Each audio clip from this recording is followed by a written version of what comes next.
Padre Nestino, queridos diáconos, irmão Leonardo, querido povo de Deus, estamos hoje celebrando o terceiro domingo do tempo comum. O tempo comum, caracterizado por essa cor verde que nós usamos na liturgia, é um tempo de grande esperança. E esse terceiro domingo, ele vai querer ajudar-nos a compreender o sentido, a importância da palavra de Deus na nossa vida. Muitas pessoas, ao vir na missa, vêm somente preocupada, interessada em receber a Santíssima Eucaristia, que é o sacramento dos sacramentos, não existe maior. E nós esquecemos que na missa, antes de receber o alimento do pão e do vinho, nós recebemos o alimento da palavra. E nós temos, através dessa liturgia, valorizar a importância da palavra de Deus. Espiritualmente, sem a palavra, nós somos desnutridos na fé. Portanto, penso que chegar numa missa e não ouvir a palavra, também devia me deixar, neste dia, com uma comunhão espiritual, porque é a comunhão da palavra que deve me levar a me alimentar da Eucaristia. Nós ouvimos a primeira leitura de Neemias. Essa leitura ela conta quando o povo voltou da Babilônia. O povo estava exilado na Babilônia, e essa leitura, que acontece por volta do ano 445 a.C., ela conta quando o povo voltou, está voltando para Jerusalém. O exílio é um lugar que o povo passou uma extrema dificuldade. O povo sofreu, muita gente morreu. Foi os piores momentos da vida que uma pessoa podia passar. E eu tenho certeza que todos nós que estamos aqui já passamos por algum momento difícil na vida, seja de dor, da perda de alguém. E esse povo, com esta situação de dor, com esse exílio, eles começaram a se esquecer de Deus. A gente teria que lembrar que são nesses momentos que a gente nunca deveria se afastar de Deus. Eu não estou vindo na missa, porque ainda estou com o coração triste da pessoa que eu perdi. Não, é pelo contrário. É aqui que você vai ser alimentado para encontrar essas forças. E tenha certeza, quando nós começamos a colocar coisas na frente de Deus, Deus, ele é colocado a escanteio da nossa vida. Esse povo, da leitura de Neemias, começaram a cultuar outros deuses. Por quê? Porque eles começaram a pensar: por que eu vim para o exílio? Será que esse Deus que eu sigo, Javé, o único Deus, não é o Deus verdadeiro? Então eu vou dar um jeitinho de cultuar os outros deuses, de cultuar Baal, para ver se minha vida melhora. Na Igreja Católica não acontece também isso? Não estou conseguindo lidar com essa dor. Deixa eu ver se essa semana eu vou no centro espírita, para ver se fala comigo. Deixa eu ver se eu vou tocar uns tamborinhos lá na Umbanda, para ver se melhora, fazer um trabalho. Eu vou lá na igreja evangélica, porque eu preciso daquela linguagem emocional para melhorar. E o povo foi fazendo isso, foi buscando outras coisas, foi se apegando a outros amores. Quando se percebeu ou não percebeu, Deus já não era prioridade, já não se fazia os cultos próprios da religião. Portanto, O sacerdote Esdras, que é sacerdote e escriba, e o governador Neemias vão ser instrumentos de Deus para esse povo que está voltando do exílio para reconstruir de novo, não só a cidade, mas a vida. E veja, muitas pessoas vão construir alguma coisa e às vezes começa a construir com tijolo, com cimento. Neemias e Esdras ajudou a construir de novo a vida do povo através da palavra de Deus. O povo vai iniciar uma nova vida tendo como alicerce a palavra de Deus. Esdras então vai pegar o rolo do livro, que não é o livro igual a gente conhece, é um pergaminho, e ele vai começar a ler, a fazer aquela leitura, onde muita gente daquele povo fazia muito tempo que não escutava mais essa palavra de Deus. Ele começou a ler do amanhecer até o meio-dia. Bem que Esdras não é do nosso tempo, que ele viesse na missa para fazer essa leitura do amanhecer até o meio-dia, não ia sobrar ninguém, né? A gente, quando demora um pouquinho mais, a gente já começa a reclamar, a gente dá sabe aquelas cobras que fica se mexendo assim, né? Na hora de ir embora, e eles ficaram atentos do amanhecer até o meio-dia. Conforme o sacerdote Esdras ia lendo, aquele povo ia entendendo o sentido da vida, da existência deles. Eles começaram a compreender que sem Deus nós não somos nada. Eles começaram a se alegrar. Os olhos deles estavam alegres, radiantes. O coração deles, alimentado por essa palavra, começou a se encher de novo, de amor, de esperança. Eles estavam ficando cheios com aquela palavra. Ao mesmo tempo, eles se prostraram com o rosto em terra e começaram a chorar. É um choro de arrependimento, porque eles estavam compreendendo que tudo o que estava sendo lido da lei de Deus, da vontade de Deus, estava distante do que eles estavam vivendo. Eles começaram a criar consciência que a vida deles não estava de acordo com o que Deus queria. Mas estão começando uma vida nova. Essa leitura é para mim e para você. A palavra de Deus deve nos ajudar a perceber que nós também somos assim. Muitas vezes a gente vai colocando coisas em primeiro lugar e não Deus. Ele está falando que é a hora da gente voltar, de escutar, de reconstruir essa presença de Deus em nós. Então o governador Neemias vai dizer assim, depois dessa leitura: essa leitura de hoje é um dos fundamentos da sinagoga judaica. Olha como a leitura é importante, porque não é uma leitura de um livro de autoajuda, é a palavra de Deus. Ela foi lida de um lugar mais elevado, de um estrado preparado. O sacerdote, quando ele foi ler, o povo ficou de pé, e depois de terminar diziam: amém, amém. Não é parecido com a nossa liturgia? A palavra é proclamada de um lugar mais alto, do presbitério. Ela é proclamada de um lugar específico para ela, que se chama ambão, que para nós é a presença de Deus.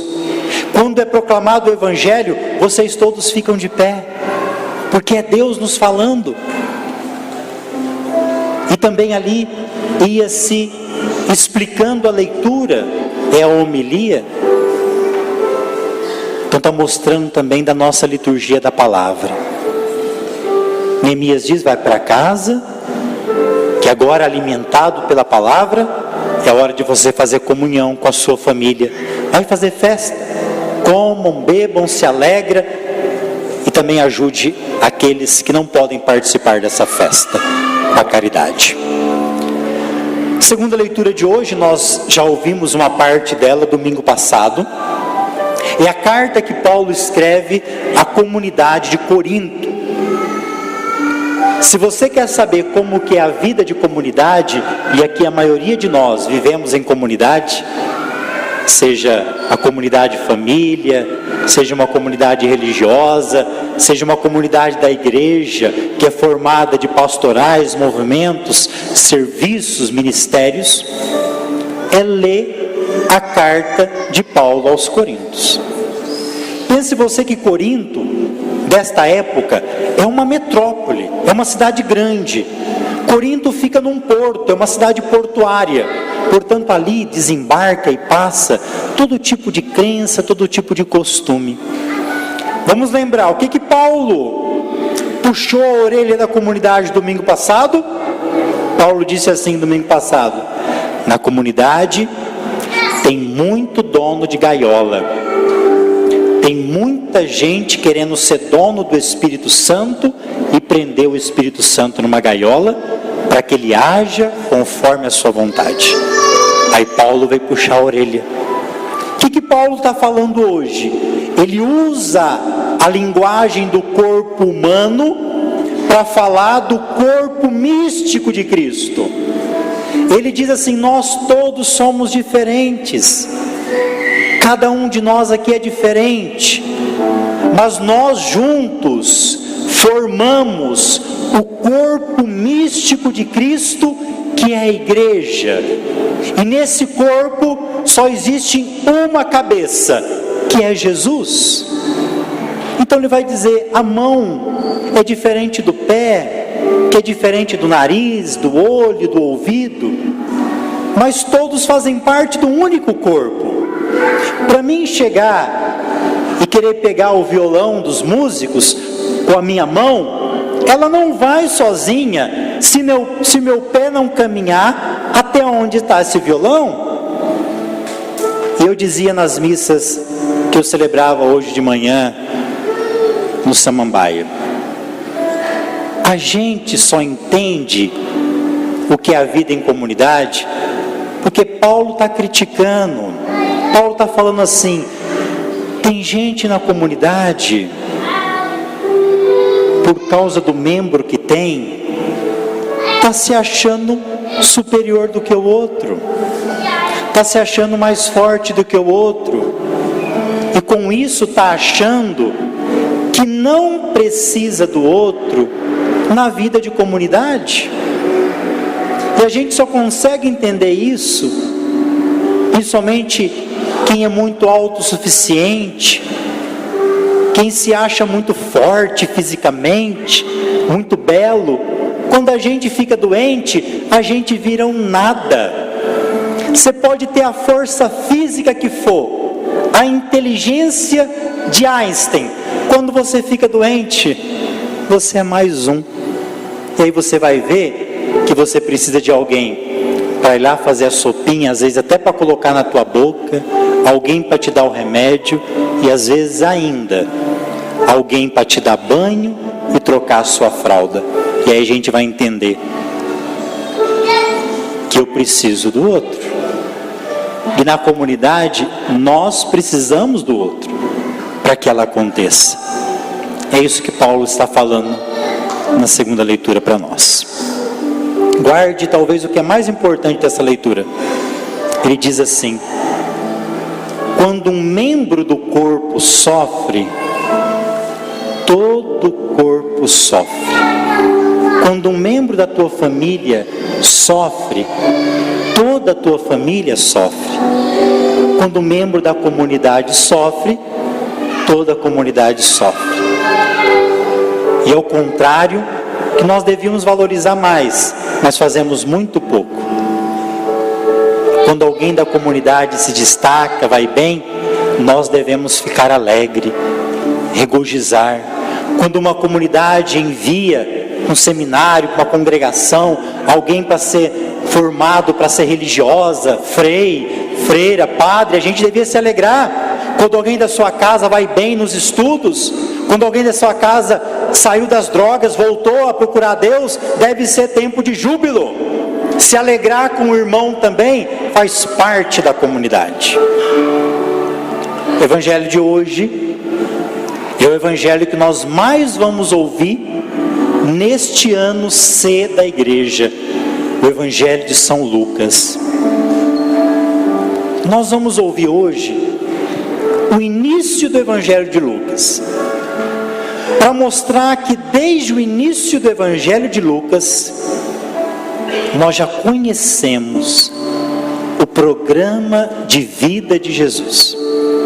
Quem ouve esse início do evangelho, capítulo 1, depois damos um pulo e começamos no capítulo 4, a gente vai ver aqui tudo o que vai acontecer na vida de Jesus.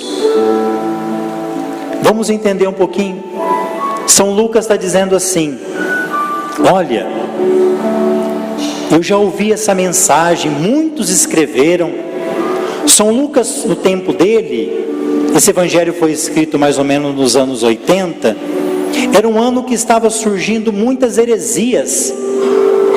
Cristo já havia morrido, estava surgindo muitas heresias, coisas erradas, e ele então decide também escrever. Ele não foi testemunha ocular, mas Lucas foi discípulo de São Paulo, então ele viveu muito na missão, ouviu falar muito da paixão, morte e ressurreição de Cristo, e ele se sentiu chamado, iluminado pelo Espírito Santo, agora para escrever esses dois livros. Lucas escreve o Evangelho e Lucas escreve os Atos dos Apóstolos. Então agora ele diz assim, de uma maneira ordenada: ó Teófilo, eu escrevo este livro. Teófilo pode ser uma pessoa, ou literalmente é o Deus Filo amigo. Teófilo está dizendo todo aquele que é amigo de Deus. E o amigo de Deus é aquele que faz a vontade de Deus. E aí então ele vai dizer assim: Jesus voltou para a Galileia. Jesus voltou para a região da Galileia. E nessa região da Galileia, ele evangelizava, ele pregava na sinagoga. E havia muita gente vindo ao encontro do Senhor. Muita gente se alegrava ao ouvir Jesus falar. E um dia, ele volta para Nazaré. É a cidade onde ele cresceu. No dia de sábado, ele entrou na sinagoga em Nazaré, porque o sábado é o dia de estar na sinagoga, é o dia por excelência de proclamar a palavra, de ouvir a palavra.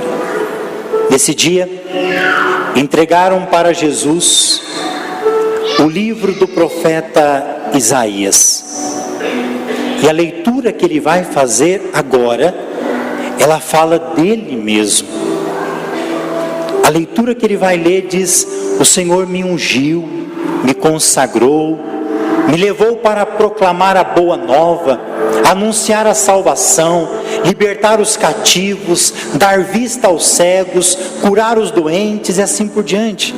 É tudo o que ele mesmo vai fazer. Por isso que ele diz: hoje se cumpriu esta profecia de Isaías. Pode ser que muitos ainda não compreenderam que aquela palavra do Antigo Testamento estava falando do próprio Jesus. Por isso nós não podemos permitir que nada substitua a palavra. Ela deve ser também o centro da nossa vida. O grupo de canto, eles não só cantam, eles devem cantar a palavra. Os ministros da Eucaristia, eles não levam apenas a comunhão.